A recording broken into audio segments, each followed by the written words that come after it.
Croeso nawr I rifin arbennig o byd yr opera. Oherwydd I mi fanteisio ar y gyfle I gynnal sgwrs gyda Rita Hunter, dyma beth fydd yn yr rhaglen.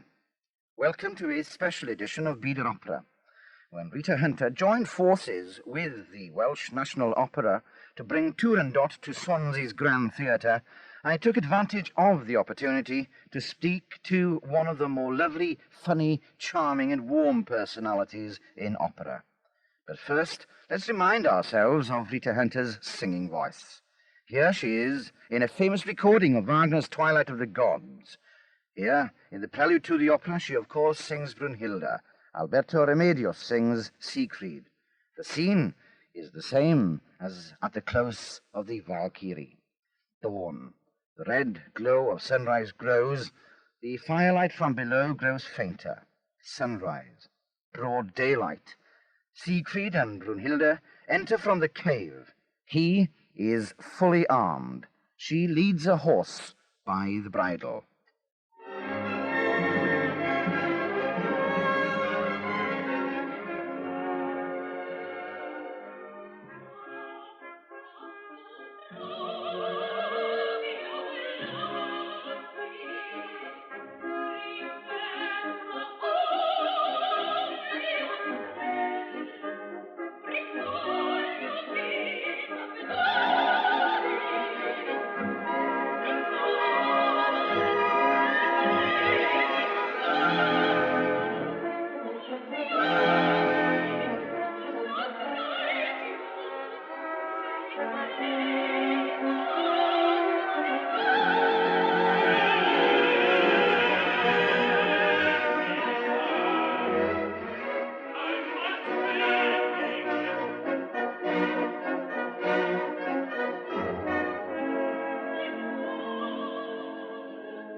Rita Hunter, let's first of all welcome you to Swansea. How's the week gone in the Grand? Marvellous. We had an absolutely cram-packed house the other night. Very silent.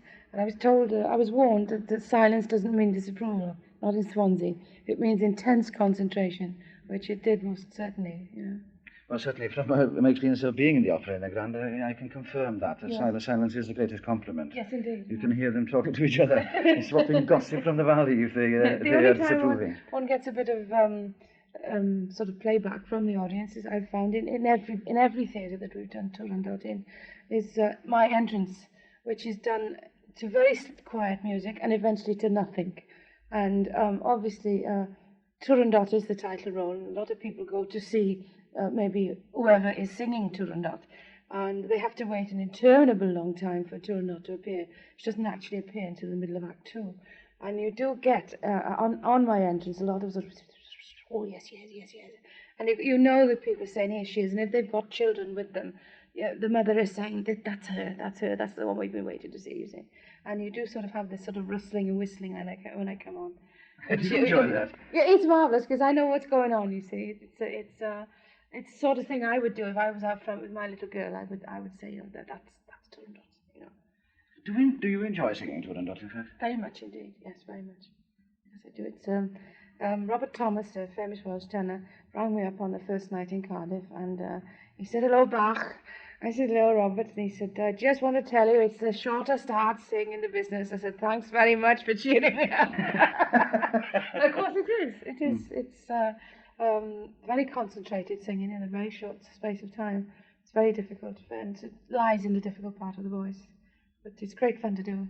Well, certainly my wife went down to see it. Unfortunately, I was working myself that night, and yes. She certainly enjoyed it very, very much indeed. It's very much, I would say, a women's lip opera, you know. It's because she's really hates men. You know, she spends her life chopping their heads off, you know.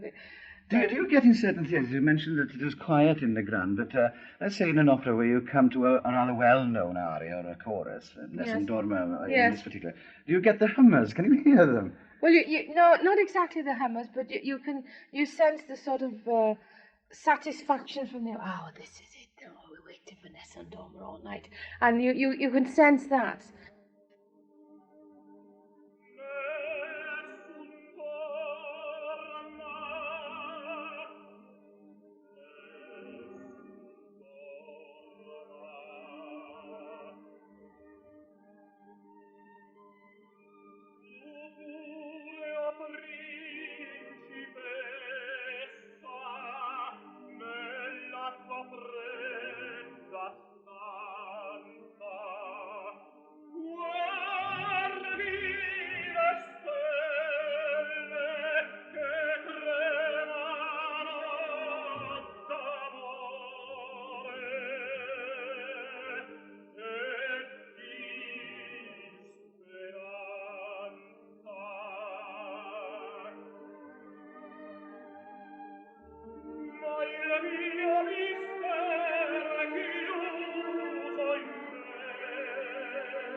had quiet audiences, you can also sort of sense an audience that is not going to approve, not in England, I mean, but I mean abroad, in America particularly, you get the social climbing type audience who come to the first night in their jewels and their fairs, and they really come to be seen and not to see, and they really sit in judgment more or less, you know. And it's much better always better on the second night, because then you get the people who've really saved all year for their seats, and they're going to enjoy it come hell or high water, you know. Those are the opera people that you like? They're the ones, yes, the down-to-earth ones, you know, yes. Let's look back over your career. We'll step back, what is it, 20 years and over? About that, yes, 25. You started not with Wagner, but you first came to notice with certainly the Figaro. Yes. In both Barber and in Marriage. I did the two Marcellinas in Barber and Marriage of Figaro, and I've done Frasquita in Carmen, and Mother in Hansel and Gretel, which we made a record of, and we actually televised it one Christmas. And I can honestly say that my daughter Mimi was on television, but I was actually pregnant at the time. It was about this time that you met John Thomas, your Aberdare-born husband. That's right. Well, I'd been with the Sadler's Wells for about 2 years, and was just in the chorus and was getting itchy feet, wanted to do parts, you see, getting a bit big for my boots. And I was told that, you know, you had much better chance, which is obvious, of doing parts in a smaller company. So I joined the Carreras, and this is when I met John, who was from Aberdare. John, yes. Do you remember the meeting? Oh, yes, yes, yes, I remember. Well, we joined the chorus together, you see, and, well, she knew most of the work, I didn't, and I felt a bit tough, you know. Oh, well, I'd been in the Wells, you see, in the chorus, and I'd got a big repertoire of chorus work, yes. You see. And when John and I joined the Carreras, there was 14 operas in the repertoire, you see, Right. and only one that I had to learn, which was Benvenuto Cellini. And John and the other people that joined on the same day had 14 operas to learn in a fortnight. Did you have a suspicion then that you were meeting a future star? Well, the thing was, you know, I always felt about the singing. I loved soprano singing anyway. And when I walked with her along the promenade in Southend, yes, and she was talking about different things, what she could do or what she couldn't do, what have you. And she was talking about different operas. And I thought, oh no, she couldn't sing those things. It's ridiculous. So anyway, we went to the studio, her and I, and we sang Cavaliere Rusticana, the duet. And of course I felt, you know, when I went up there, I thought, you know, like Caruso sort of thing. But this voice came out, and honestly, I couldn't believe it.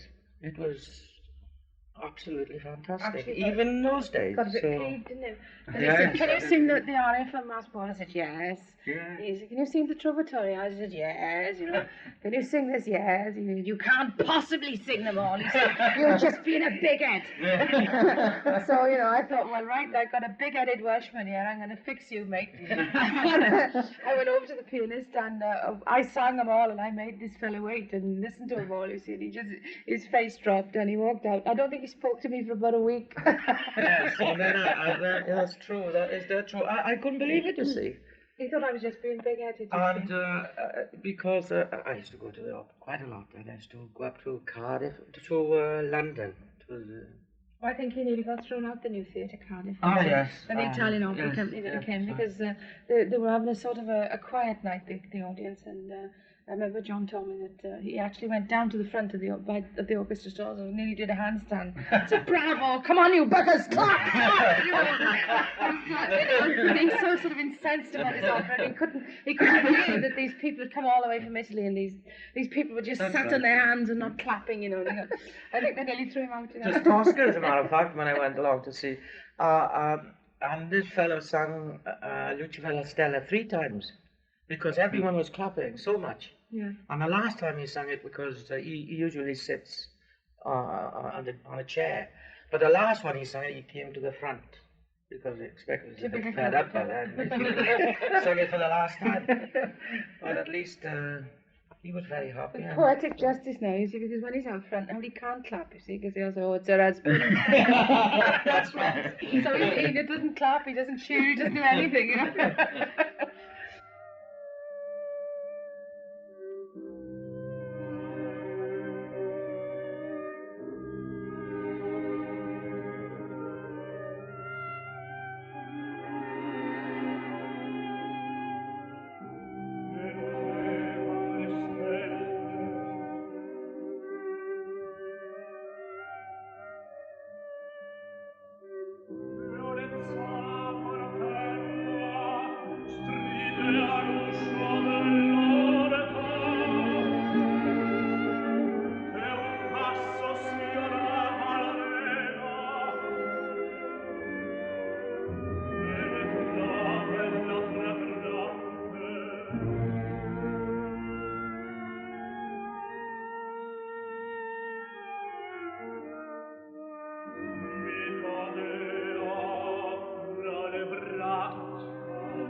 Let's move on to the 60s then, Miss Hunter. You came to Covent Garden and we saw you in Brünnhilde for the first time, I think? Not at Covent Garden, no. I sang the other Norn in Covent Garden. That's right. Yes. Sorry.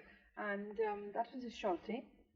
And I did several performances. They asked me to do it the following year, but again, that was the year I was pregnant, and I decided that this treacherous set was no match for a 8 months pregnant lady, so I declined the offer for that. I did actually sing eventually at Covent Garden in Dutchman, and they were in trouble one night, and they had no soprano. That's right. Yes. That's a famous story. That's a famous story. And the funny thing is that Mr. Tully went out front and explained that the first lady that they'd engaged was sick, and they got another one, and she turned up, she sort of phoned up the day of the performance and said, "I'm sick too," and they'd got another one, and she was now stuck in Frankfurt, and he said, "But, however, we have actually succeeded in finally getting a centre, Miss Rita Hunter." Pandemonium broke out, you see. And in the midst of all the pandemonium, he wasn't able to finish his speech. And the voice said, "And about time too." And about 5 years later, I found out the man who actually said "and about time too," and it was a chap who worked in the co-op in Aberdeen. Is it? Yes. He'd gone up, and we eventually, my sister-in-law introduced me to him. She said he's a great fan of yours, and we got talking in the carpet department in the co-op at Aberdeen. And he said, it was me, and it was absolutely marvellous. I said, "You do realise John Tully's never forgiven me for that." Then, certainly at Brünnhilde, the performance in English that we've got the recording of as well here with Reginald Goodall. Yes.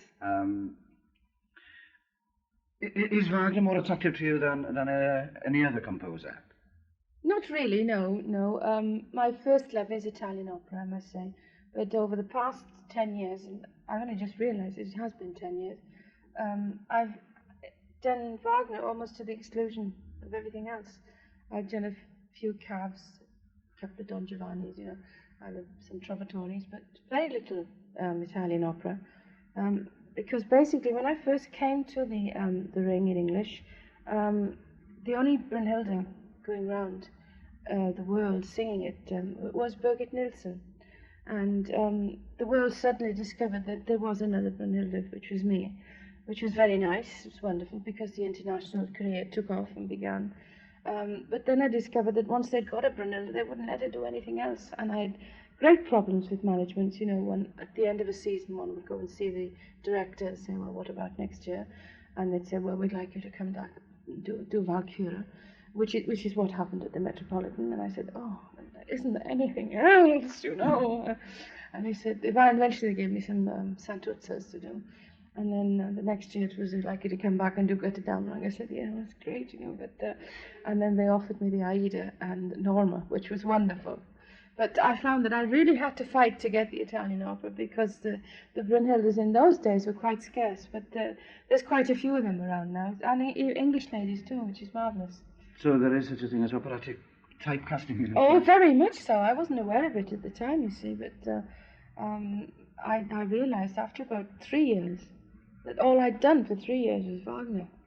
And this really, it's marvellous for the audiences and it's marvellous for Wagner, but it's not so good for the voice because if one sticks to Wagner exclusively, the voice becomes a Wagnerian voice, and that's it.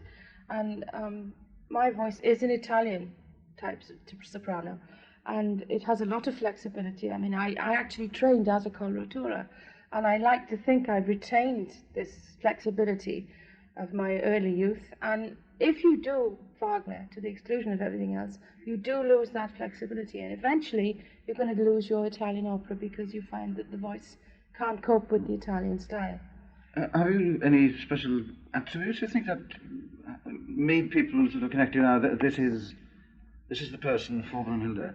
Well, I mean, it's a big voice. I'm a big lady, and I think one has to have a certain size frame to support a big voice. For instance, I mean, Callas's voice was enormous, and I heard Callas the early days sing Norma at Covent Garden when she was even bigger than I am now, but it was spectacular. I mean, the sound that she produced was absolutely marvellous. And of course, once she lost the weight, the support wasn't there, and the voice got this sort of wobble in the voice. You need the beef of the you know, your physique. Like a rugby player, it's like putting a squash player on a rugby pitch. I mean, he'd get killed. You know, I mean, that's the only comparison I can think of at the moment. You know.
It's been said, Miss Hunter, that maybe Wagner was too big, really, for the stage. Might have been a great film producer, and this was a Cecil Mill tradition. Oh, but his definitely. demand is so much. Yes, I mean, I've often said that one doesn't really need a producer for Wagner because his stage directions are so detailed in the music. You know, he actually says Brünnhilde lifts her eyes at this point. You know, and that's something that is usually left to the artist. That's part of the artist's interpretation. But his visions of what one wanted to do, I think the idea at the end of Götterdämmerung of Brünnhilde leaping onto a horse and leaping into the flames and galloping off is absolutely spectacular. But as you say, it's Cecil B. DeMille. And, I mean, you imagine attempting it in Swansea. I was going to ask you about that, yes. I mean, the only way I could get in the theatre last night was literally up the set and across the stage. I mean, there was no way I could get round the back or the front. And, but as I say, he's got these marvellous ideas, which, there have been, years ago, there were films made, there were sort of the stories of the Wagner Ring, but not sung, if you know what I mean. And I would really love to see, like the Bible, Jesus of Nazareth, those sort of things. I would really love to see a ring cycle filmed. I really would, and done exactly the way he wanted it done. You know, because on stage, when you try to do some of these things. At the English National, when I say Grane My Horse, Come Here My Friend, they project a vision on the gauze of a white horse, which is marvellous to me because I can see it and I relate to it, you know. But it would be so marvellous if a white horse could come galloping on the stage, you know, and I would love to see it done that way. Maybe one somebody day. will persuade somebody to do it. I hope so, I really do. Now, we mentioned Swansea there. WNO have decided to take on Wagner. Yes. Is it perhaps too big for a regional company? Certainly, the restrictions in places like Swansea and other places where they do perform their operas, they could never contemplate, I wouldn't think, some of the scenes. Well, you see, the thing is that they wanted to do Turin not as spectacularly as possible, and they worked out the sizes of all the stages that they would be visiting, and they realised, of course, that Swansea was the smallest, and they made the set to fit Swansea and then accommodate in other places, you see. I've sung Wagner in some very small theatres in America and done it with the minimum, and I mean the minimum of rehearsal. I've gone over to places like Philadelphia and rehearsed for 4 days, and we've put Valkyria on, bump. We rehearsed for 8 weeks, the Valkyrie, at the English National. You know, so it is possible. And, the actual performances in Philadelphia didn't lose anything at all by not being rehearsed for a long time. I think some would argue, Miss Hunter, that it could be the role of a regional company such as the WNO to take the opera to the people, even into mid-rural Wales, yes, such as they did with a Puccini night. Yes. But to take on something like The Ring, Tristan will be the first one. They'll never get it into some of these smaller theatres. I know you made the comparison with what happened in the States. Yes. But should it be the role of the WNO to concentrate on the smaller productions and get the message across? Well, I think they can quite easily do what they did with the Puccini evening and do a Wagner evening in the places where they can't actually produce or perform the opera. But I really think they should have a go and do the Wagner operas and perform them. I really do. It's become almost a point of prestige now in every company. Every company I go to, they all want to do the Ring, whether they can do it or not. Australia, I've just come back from there just before Christmas, and they want to do the Ring there. And they have a restricting thing, which is they only import 6 foreign artists per season. And with the artists they have there, who are all very good, but nevertheless one needs an enormous supply of artists to produce a Ring. It would be very difficult for them to put a complete Ring on. So what they're doing, they're starting off with doing concert performances of it. They've done a concert performance of Rheingold, and we hope that they will be doing a concert when I go back next year of De Valkyria. This, again, will sort of raise interest and hopefully raise money, so that possibly theatres can be built to accommodate these things. Because, again, in Australia, we had a very small theatre in Melbourne. One of the theatres it was so small they couldn't break the set down and put another on. We actually used 2 theatres in Melbourne because they couldn't pull the set down and put it back up again the same day. And you see, even they want to do the Ring. Everybody wants to do the Ring, and I think they should. The WNO has gained itself a very good reputation lately, so you think it is the right time? Oh, yes. Chorus. And the chorus. The orchestra. Fantastic, absolutely fantastic. You think the Welsh audience will like it? Oh, of course they will. Yeah. Definitely. You won't have to rush down the front. No No, I worries don't at all. think so. I don't Of think course so. they like it. Because so much of it is well known in Wales anyway. There are so many of the choruses sung by the middle voice choirs. Well, exactly, Yes, exactly. exactly. You get things like the choruses from Lohengrin and Tannhäuser, the male voice choirs. I always do them, and it's no, I think it's a marvelous idea. I really do. Fine. Let me take you to another point about your performance with Reginald Goodall, where you, in fact, have sung it in English rather than in German. Yes. Brings about the argument of exporting in Wales because of the associations with the Estella's insistence that everything is performed in the Welsh language, whatever the original was. I've also said on my opera programme from time to time that I felt, it hasn't worked in translation because the composer very often, I would imagine, has an ear for the sound of the language in which he is preparing his opera for. Yes. Each has its own sound, his lips, whether the Welsh language is a Welsh accent is another example of it. So, did it lose anything? Do you feel it? I don't think it did. In our case, we were lucky because Andrew Porter's translation is superb. And in places where you actually sing the names like Siegfried, Siegfried, he actually put Siegfried, Siegfried in the translation. In point of fact, throughout the whole of the Ring, which is quite vast, as you know, I actually only said to Andrew once, no, I don't approve of that. And it was really something quite trivial. It could have passed, but in the first act of Götterdämmerung, she sings, for the ring, nimm dann euch mein Ross, I give you the horse. In exchange for the ring, I give you my horse. And she calls him a horse in the first act, as opposed to a Ross, which is a German for horse. And then in the last act, Andrew put where Grane appears, Grane, my friend, you know, which is much higher than that. It was up on an A or something like that. And I said, look, Andrew, I said, if he's a Ross in the first act, he's a Ross in the last act, you know. So we changed only one word, you see, which is I disapproved of. I don't think anybody else argued about anything, you know, but that was the only thing I argued about because friend was so difficult to sing on such a high note. But so it depends on translation? It depends on the translation, yes. But you would agree with me that there are certain occasions when it can damage the opera, in fact?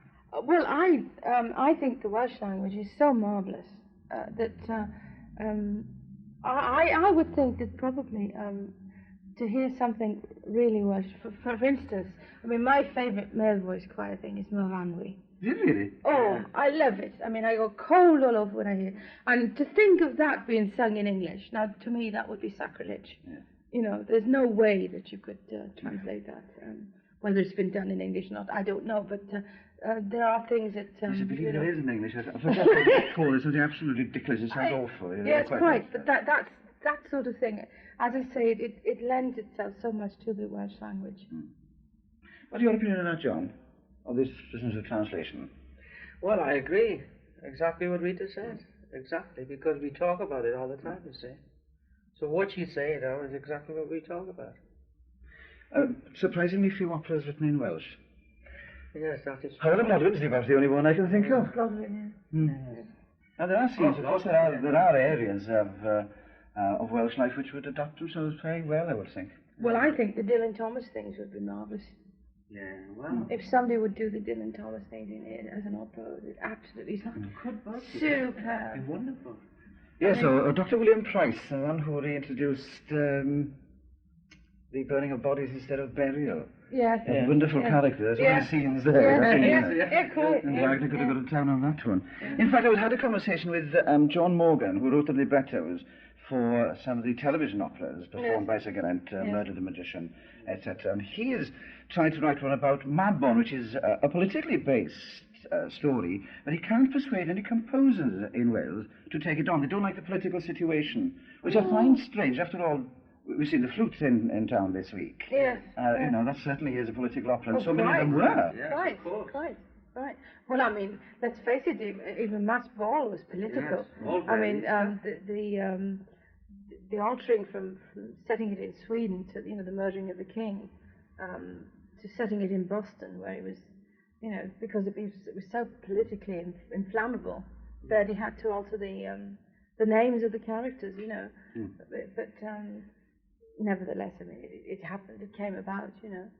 I still prefer, I don't care if it's inflammable or not, I still care, you know, Should one be written to be performed in the Welsh language, would you contemplate taking on the learning of language for an opera like that?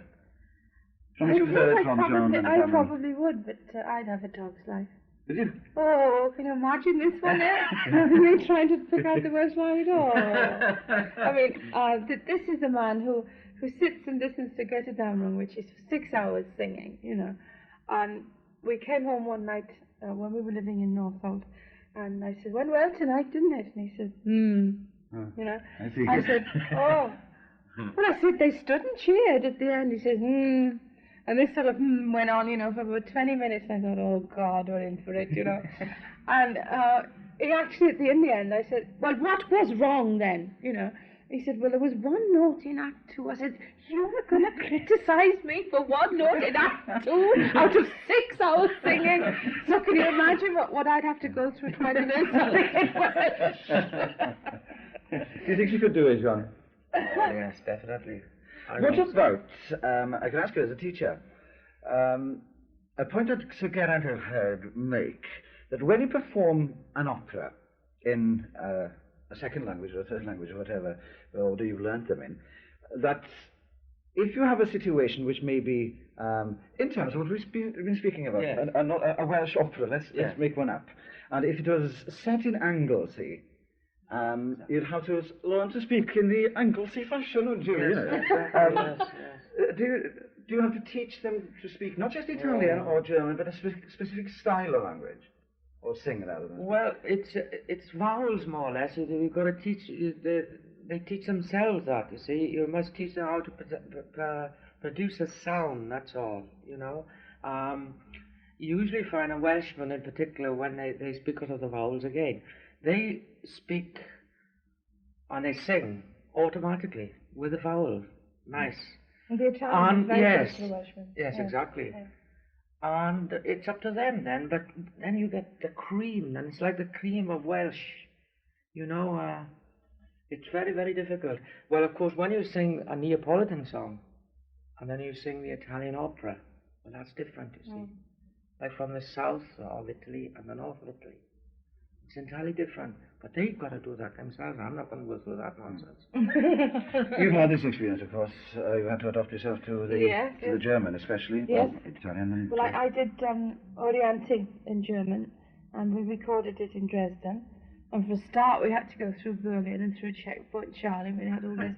I thought I was never going to get let out of the East again. You know, it was terrible. And charming, right? they were absolutely marvellous people, but it was a terrible sort of feeling of being in prison, you know, because we sat in the piazza one day, and it was complete silence. There were crowds of people, complete and utter silence from all these people. And John and I were sat on a bench, and he said something to me, and I burst out laughing. And about 70 or 80 people all turned around and looked at me and said, you know, what is there to laugh at in East Germany? You know, and we went in the hotel afterwards because we felt so stunned by this. But anyway, as I said, I was doing the Oriente in German, and I'd learnt it in German, and I'd been to a German coach, and I'd been ticked off for this, that, and the other, got it perfect, you see. And I sang it for the conductor in Dresden, and he said, you're singing Rhineland-Deutsch. I said, I beg your pardon? You know, I mean, I wasn't aware that there was any difference. But I mean, now I know that there's Viennese, there's Bavarian, you know, it's just like Brummie accents and Cardiff accents and the North Wales and South Wales accent, a Cornish accent, and you get the same thing in German. How much of an effort do you make to find out what accent it should be? Well, you see, the thing is, if you're doing a recording, you find that people are very particular about that particular thing. And Oriente especially was such an early German opera that there's almost antique well, you know, like in the old days we used to say thee and thou. Well, the German that one used, I found words in Oriente that I'd never even heard of, and I'd done the whole ring in German, and they were just different in antique words. They meant the same thing, but they were different words, and they're very particular about it in a recording, because obviously it's there for posterity. You know, the record's going to be there when you're pushing up daisies, you know, but they're not that particular in an opera house, you know. Then again, you see, we did the Macbeth for the BBC television, BBC radio for the proms, and they were very, very particular about the Italian. I mean, I taught myself Nabucco. I didn't have a coach for Nabucco. I went out to America, to Australia, and worked with Richard Bonning.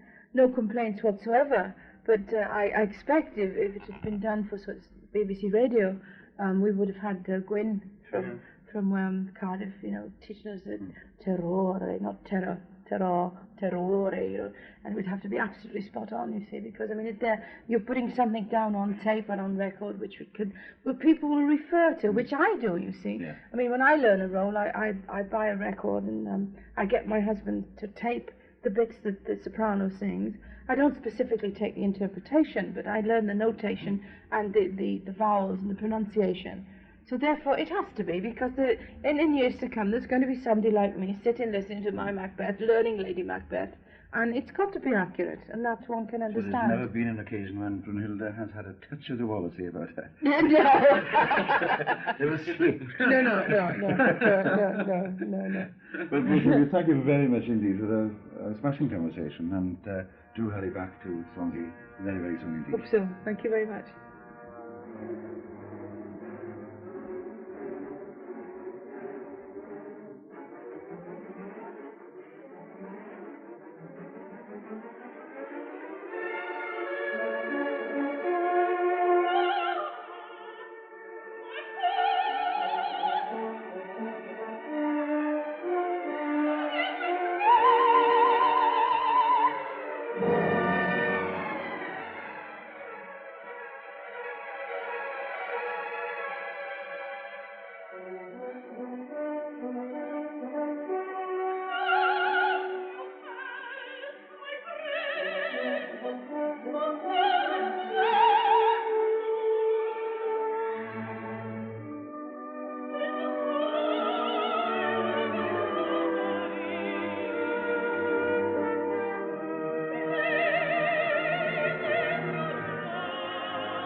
As well as Rita Hunter, with her husband, John Thomas, the other voices heard on Bieder Opera tonight included Alberto Remedios as Siegfried in Twilight of the Gods.